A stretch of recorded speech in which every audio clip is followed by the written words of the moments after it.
Is that all you got? Hello, everyone. Welcome back to our very special Untitled Marvel Project series where we rank and review every single movie in the MCU. That's right. Never been done before. First time on YouTube or in human history.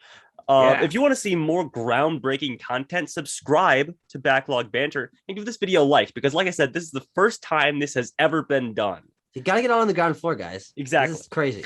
We're gonna call this MCU in review. Yeah, Sure, I think yeah. so. Yeah. It was just a very basic title, you know. But yes, obviously last time we did Iron Man, so this time we must, of course, be doing The Incredible Hulk, directed by Louis Leterrier, starring Edward Norton and Liv Tyler and William Hurt, Tim Blake Nelson, Tim Roth. We got a star-studded cast, and the movie surely does not reflect that because this one is a real stinker. Am I right, lads? Yeah. Yeah, it's a real. Abram, Let's get Abram's thoughts I don't out of the know. way first. Yeah, Abram, let us know what you're thinking. Okay, so this is my first time watching this one. It's the only MCU movie I've never seen. And I really think it's no better or worse than most of these movies, to be totally honest with you. Okay.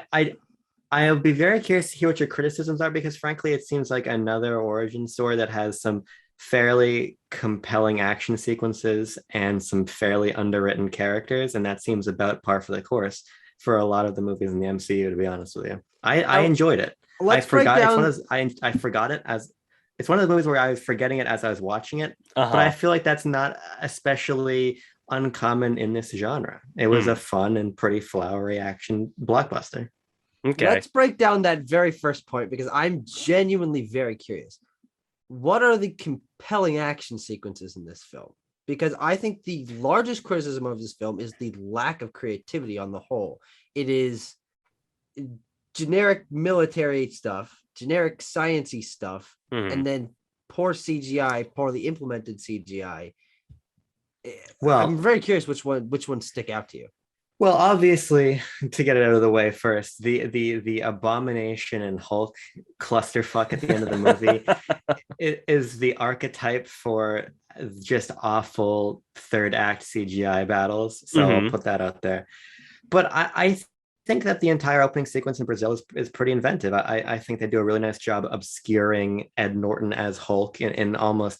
I'm not making the comparison in terms of quality, so don't yell at me, but in terms of Jaws, in the sense of not showing the monster, I think the way that sequence was filmed is pretty inventive. I think it's pretty kinetic, that sort of chase sequence and Ed Norton checking his heart rate. I do think that there are some inventive sequences in the film, and even the very rubbery fight outside of the university. Still fairly interesting. The choreography of Tim Roth, however the hell they got him in this movie, fighting Hulk is pretty good. This is before Hulk throwing shit around was no longer clever in the MCU. I don't know. I don't know how this movie is fundamentally worse than a lot of the other ones out there.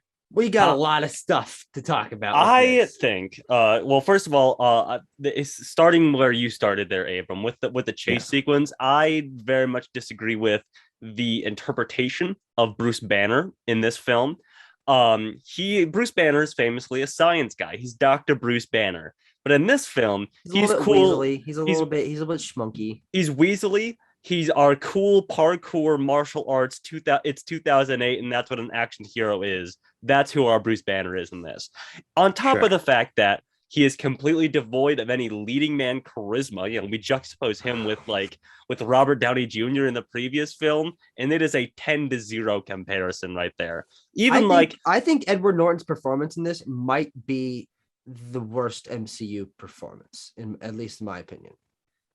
Yeah, I mean, if you even compare him to like Chris Hemsworth as Thor in our next solo film, besides Iron Man 2, if you compare him to Chris Hemsworth, at least Chris Hemsworth has like that fish out of water sort of endearingness.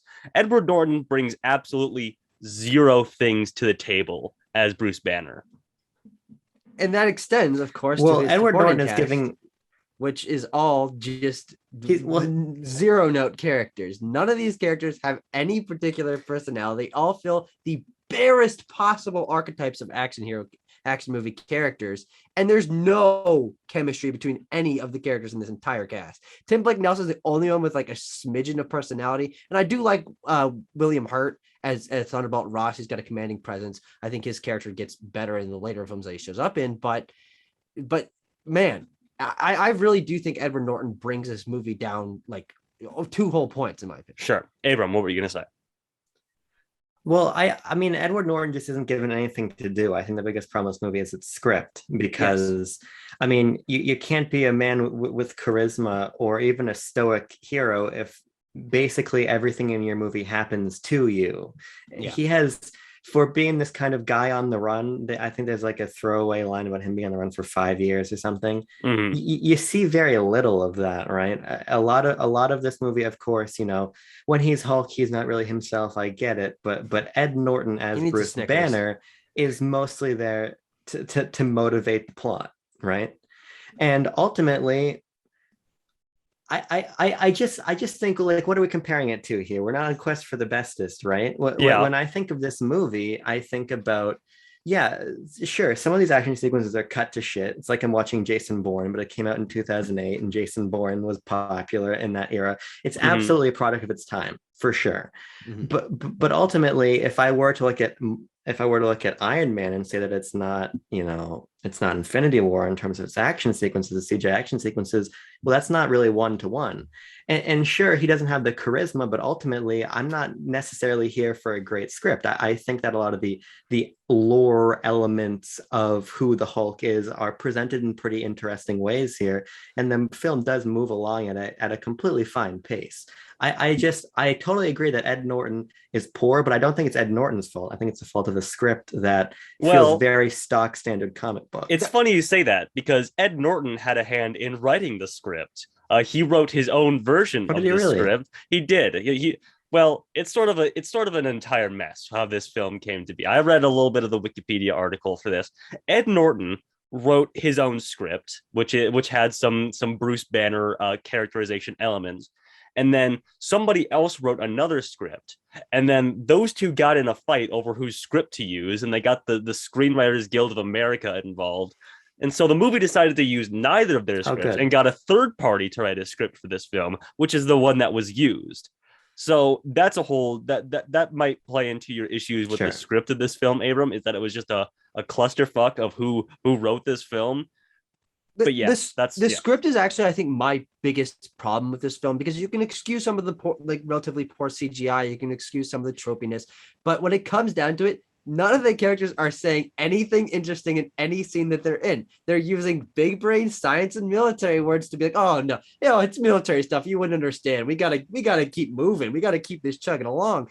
And it creates a really big disconnect from anything that, like, personality wise or like a motivation wise is happening on screen. So I think that script is probably, you're right, the biggest problem with it. And I do think Edward Norton is a good actor. Yeah. I do think Liv Tyler's a good actress. But the fact that they aren't given anything, and also the fact that they don't have any fucking chemistry. Holy shit, their sequence in the motel room where they're like talking to each other, everything is delivered so flatly. Yes. And they like barely kiss, and like, it's so fucking bad. Cool. What will happen is Edward Norton will say, like, I changed a lot. I can't be with you anymore. And then Liv Tyler will say, but I love you. And then the scene continues. That's essentially 98% of their interactions are like that. Here's the thing, Abram. What I do want to push back against a little bit is that this movie is, in any way, indicative of the level of quality in terms of actors and chemistry and writing of all the MCU movies, or even a minority of them. A minority of them being like maybe the bottom 5 fall into somewhat of this category. But when you think of anything else that they were introduced to, even these early movies, we praised the writing and characterization of Iron Man 1. Thor, we'll get to that. I think that's a weaker movie, but he obviously has a lot greater personality, a lot more unique situations that he's in, more memorable moments. Captain America, the first Avenger, that skips all that. And you even get later origin stories like Black Panther or Homecoming or Captain Marvel. These characters have personality, the writing is better. And this movie feels like the bare minimum in terms of, we have an action movie, we want to insert some superhero stuff into it. Like, right, you skip in what I think is one of the worst choices of this movie.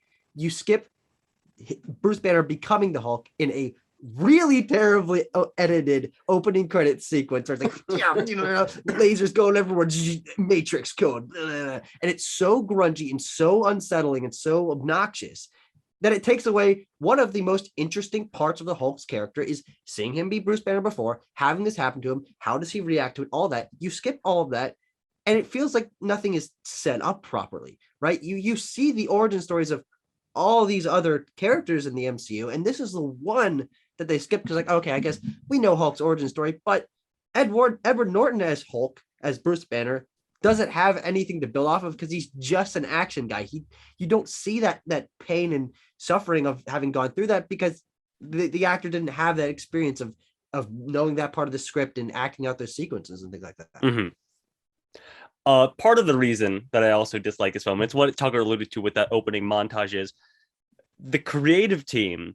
It was very unclear about whether this was a sequel, whether it was a spiritual sequel to 2003's Ang Lee's Hulk, which ends with Eric Bana, Bruce Banner, running away to South America. And reading through the article on this, it was like, oh, it's a sequel. It's not a sequel. We want to take elements, but modernize it. We want to make it a requel. We want to make it a reboot. And it's that is completely unclear. And I think it shows in that opening montage. And if you don't have any, and if you want to skip through that opening montage, like we haven't gotten the Peter Parker origin. You know, we all know the origin of Peter Parker. We can all understand the origin of Bruce Banner. Then what you have to do as a movie is to endear us to the characters as they are now, if we didn't get to know them as these traumatic events happened to them. And that is on the part of the script, and that is on the part of the characters. I think we've so far in this review established that both of those fail miserably. Yeah.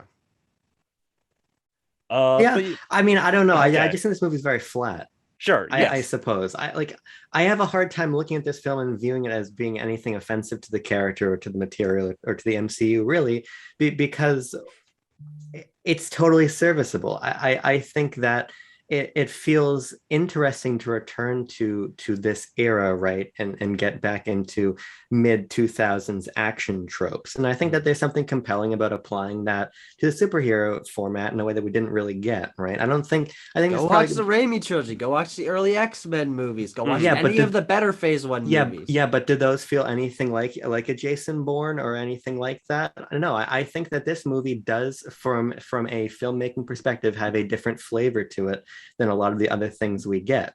I think that in the sequences where it feels least like a superhero movie is when it probably feels the most compelling.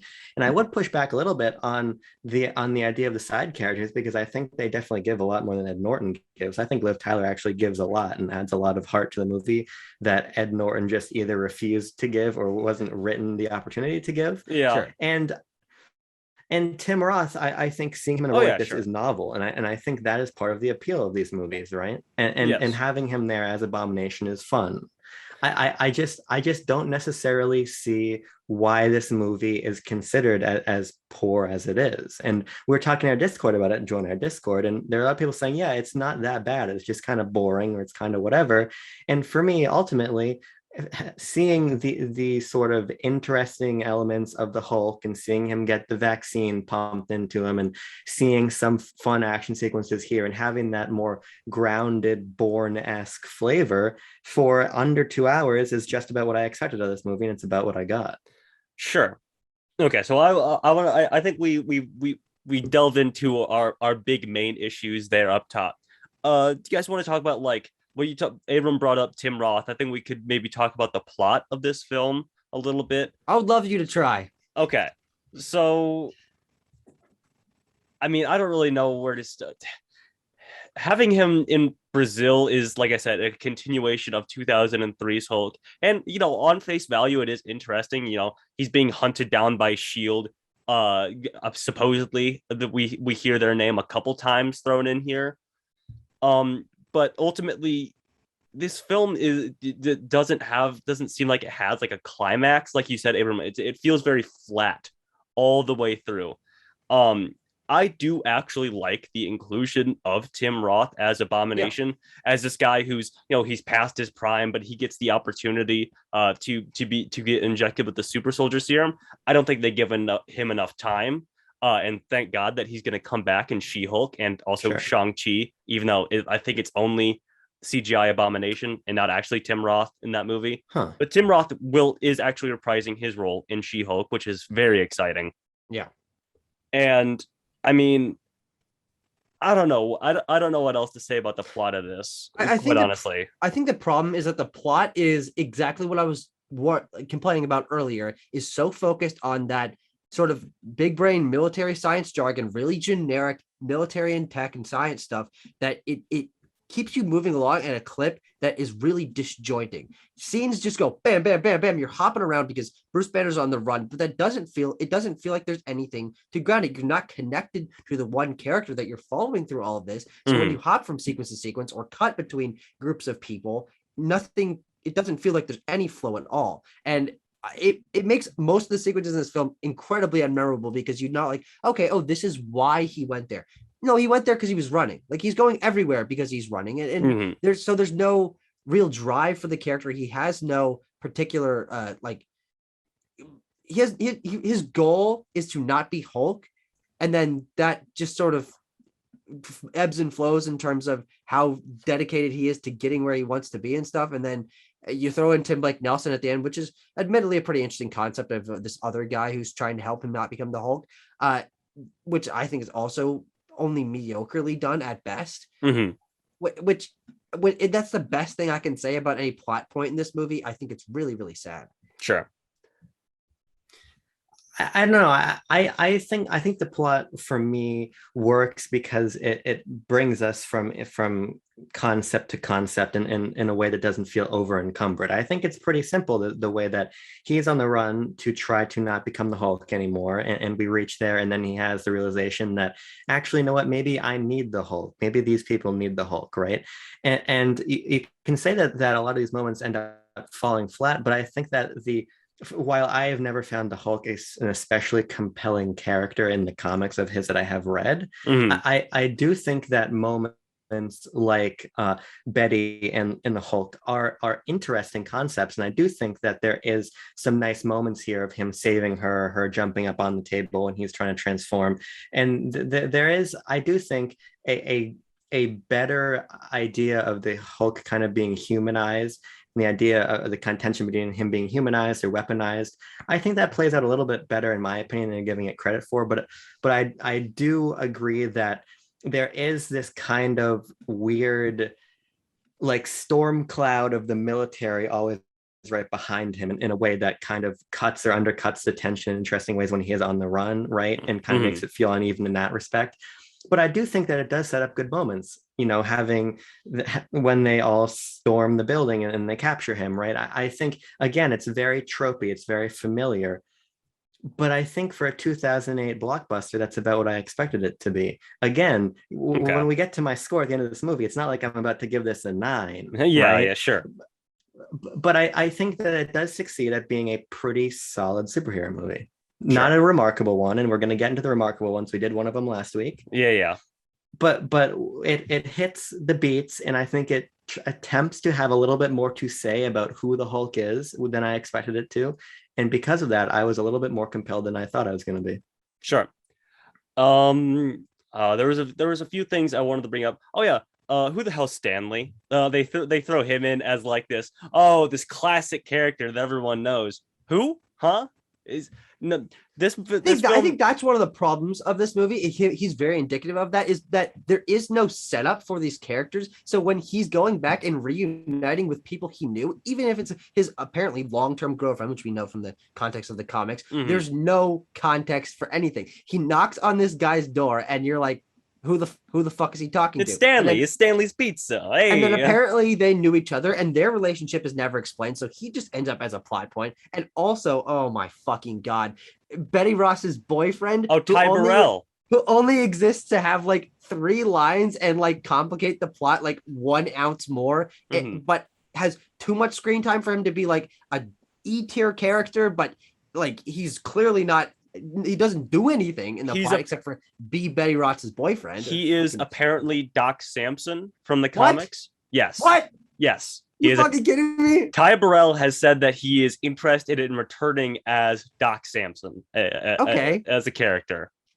Well, if that had been explored anyway, like even him having like a name tag that said like what's his name, fucking Eric Sampson or something, I don't remember. I don't know. But that would be interesting. Like talking about him also being a psychologist and a scientist and stuff. Like there is ways that these characters can be utilized, but because the movie doesn't set up anything or play out any of their relationships in any interesting ways, it all feels like stock standard, like background stuff. Like this is what you start a script as. Sure. Then you add personality, then you add more interesting progression and interesting moments and more theme.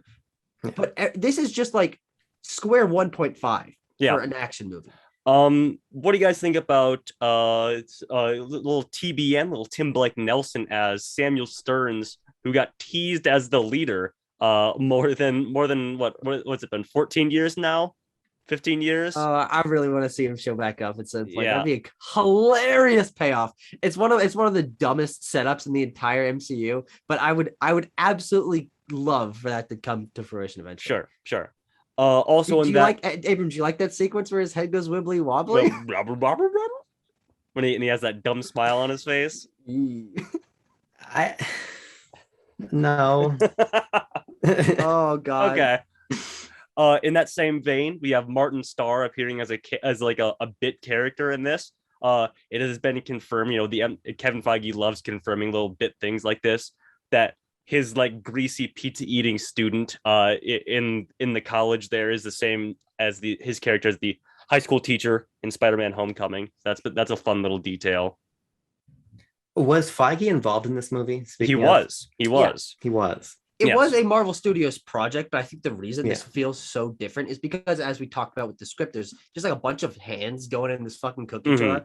Universal, who's never been involved again, had a lot of hand in like making this a more serious movie and like staying away from a lot of the comic things. Well, yes. Which makes it have a really weird tone because they wanted to do more with this, but then people saw it's like, oh, this is really mediocre and Edward Norton kind of sucks. And then Universal's like, what do we do? And then they just still have the rights to the Hulk and fucking Disney can't make Hulk stuff.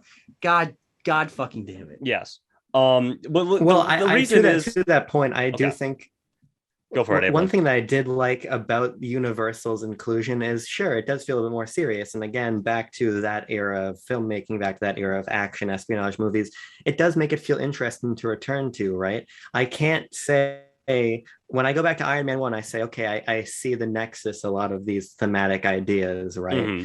But then I still say, I see where Disney took them and changed them and made the MCU the more jokey version that it is. I feel like Iron Man 1 feels like if all of the MCU was the Incredible Hulk in tone, the pivot would have been to Iron Man, right? This feels more serious than Iron Man. Yes. And so again, I think that's part of why it's a little bit more interesting to go back to, and where I feel like we're going to encounter a lot of malaise as we get into the sort of the sequels. Of course, the malaise of the not good sequels, your Iron Man 2s, your Thor 2s, right? But at least I can hold on to that element of this on an MCU rewatch in particular as something that is at least recognizable to hold on to from Incredible Hulk. Sure. I want to talk about the final action sequence, that final fight, which is I can only assume ripped directly from the 2008 The Incredible Hulk, the movie, the video game, because boy howdy does this just feel like a final boss fight. There's multiple stages for the video game boss. There are quick time events. There are in between cutscenes that happen. And it looks like a video game as well. It looks really bad. Yeah. But how even I will say I stopped paying attention. I almost never pay attention to the set design in MCU films, but even the set design for that, like, just blown out what the fuck is this building that they end up in, even that is bad. Like, I don't know what else you could say about this other than it is extremely disinteresting and poorly done. Yeah, I think disinteresting is the right word for it. Sure. They try to give you that wonderful Hulk smash moment where it's like, oh, that's a thing that I know, but ultimately it's caught in like 10 minutes of just like a fucking blender of boring CGI action sequences. I think you can choreograph a good CGI sequence. I don't think there's very many of them, but Mhm. they certainly not one of them. There's nothing to latch onto at all. Yeah, I mean, I don't know what else. I don't know what else to say about the Incredible Hulk. I'm glad that we can move past it. This is very clearly the low point of the MCU for me, and for I'm sure for Tucker as well. And Abram, I don't want to paint you to be like the guy who loves the Incredible Hulk, but I'm going to No. assume this is also a low point for you. But I think we've come to the end of our little review here, our little fun time review. I wanted to say I'm gonna shout out the Stan Lee cameos in this. Stan Lee is a guy who drinks a soda and dies in this. That's fun. Why not? But Why I think that is, it's a funny moment. It's a Stan Lee moment, and you get the pop of like, oh yay, Stan Lee's actually in this. But I think for me, and just to do my closing statements, why this movie is clearly far and away the worst of the MCU, and personally one of my least favorite movies of all time, is that it lacks everything that interests you in a superhero movie, which is one of my favorite genres. It lacks any interesting characters, any interesting plot progression, no interesting like visual themes. It's very flat and bland. The action is just one-to-one. What if we did things from that have been done before, bland CGI. And even if it does have a different tone than the rest of the MCU, that doesn't make it good. And in fact, I think it makes it stand out in a really ugly way. It's sort of just a smear on the beginning of the MCU, and makes me wonder, how did the MCU get like past this? They clearly just slapped this, cobbled this together with whatever they could do in 2008 technology. And I think it really shows. None of the actors have anything good to say about their characters. Their chemistry is terrible. The set design is boring. The plot progression is terrible. The CGI is bad. Every part of this movie hits the low point of the MCU, clearly and far away, but the worst. Sure. I think this is probably going to be, for me, like, the next one up is gonna be like double the score of this. Sure. I am announcing here today that I am starting a Kickstarter petition to scrub this from the MCU canon. Everyone, please that would genuinely make me happy. Yeah, it has little to no influence on the future of the MCU. Exactly. The fact that Thunderbolt Ross in this, if you hadn't watched this movie, he just shows up in Civil War, and you're like, okay, fine, he's a military guy. But that's the only thing that this contributes to the MCU. And Tim Blake Nelson in Abomination in future stuff. But other than that, you could very easily scrub this. But regardless, not even the post-credit scene of Tony Stark showing up makes any sense. He's not the one doing recruiting for the Avengers. Why would he show up to talk to Thunderbolt Ross? That makes no sense whatsoever. Okay, I'm gonna do one final rant about something I really hate about the end of this movie. Is when he's sitting in his cabin in Saskatchewan or wherever the fuck he is, and he's like doing the days since this incident 153 or whatever, and it goes down to 0, and he looks up and he's turning into the Hulk, and he smiles. Why does he smile? Does he like turning into the Hulk now? Why does he like turning into the Hulk? Strange. It kills any thematic value that him like coming to terms with being the Hulk has, because he shouldn't be enjoying it. Like, it's still a torturous experience where he loses his sense of identity. The fact that he smiles at the end undercuts anything thematically that they've been setting up for the entire movie. Yes. Abram has sent me his score. I'm going to plug in my score on our magical Marvel ranking machine right now. And Tucker, you just want to read out your score to me, and I think I'll read them out before we get the average, and we'll let our fans do the math along with us. That'll be fun. So Tucker, what is your score for the Incredible Hulk? The Incredible Hulk gets a 1.2 from me. A 1.2. There it is. I gave it a 2.3. And Abram, I said I wasn't going to make you the Incredible Hulk lover, but you gave it a flat 6 out of 10. And of course, I think this movie's okay. Yeah, okay. I don't know. Here's the thing. I want to give my final thoughts. I wasn't giving my final thoughts. No. Yeah, sorry. I'm gonna pitch or fit if I can't do it. If I can't defend the movie no one else likes, then what am I? Okay, sorry. I think this movie is fine. Okay. I really think the movie is. I genuinely. First of all, I don't hold the objective quality of either Marvel or DC's output, even though I love both a lot. I don't hold either in particularly high regard. What I want out of a superhero film is not objectively a masterpiece. There are a couple of them, and I can't wait to talk about the ones that exist. But for me, if I can leave and it gives me some interesting lore elements, it gives me some interesting action sequences, of which I personally feel they're both of, then it hit the baseline. And for me, I think this movie just hits the baseline. Okay. I think for me, this is far from the low point of the MCU, and I'm excited to talk about the ones that I really don't like. Okay. But I end up, this is the type of movie that I watch, if I was eating some popcorn while I did it, I would have enjoyed my popcorn and I would have left the theater and not thought about it anymore. Does that speak particularly highly of the movie? No, but does it speak particularly well of it either? I don't think so. I think Tim Roth is pretty good. I like some of the action sequences. I like that it does have that kind of Bourne feel to it, and for those reasons, it's okay. Okay. It's Well, in my opinion. For our mathematicians out in the audience, you might have figured out the average score already, but if the average score is a 3.2, so that goes squarely below Iron Man from last time, which had an 8.6, Incredible Hulk at 3.2. And of course, next week we'll be coming back with the terrible twofer, the terrible twos of the Iron Man sequence, Iron Man 2 from 2010. And another Took a 2-year break to make that one. Yeah, another low point of the MCU for some. You know, I revisited this last year. I didn't much care for it, but I'll be doing it again. But are you guys excited for Iron Man 2?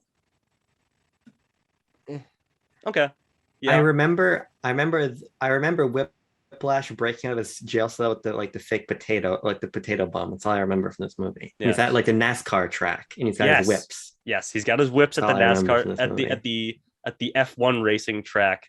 We'll be bringing all our scores for Iron Man 2, and we'll be bringing our boards. You guys remember that thing that everyone talks about from Iron Man 2?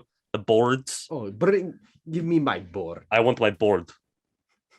But there you have it, folks. The Incredible Hulk. It sapped a bit of our energy. A bit of our, maybe we got some gamma radiation poisoning. Am I right, fellas? Huh? There you have it, folks. I hope not. And Stanley died very quickly after he had that. But next time, maybe not next week. Next time we'll be coming back with Iron Man 2. Thank you for watching, everyone. We'll see you next time. No, hang on. I never made a credible threat of any kind. You were going to. I was maybe potentially allegedly going. You're just going to. We're thinking about it. Well, I was maybe potentially thinking about it. Satire, parody, fair use. In Roblox. In Minecraft.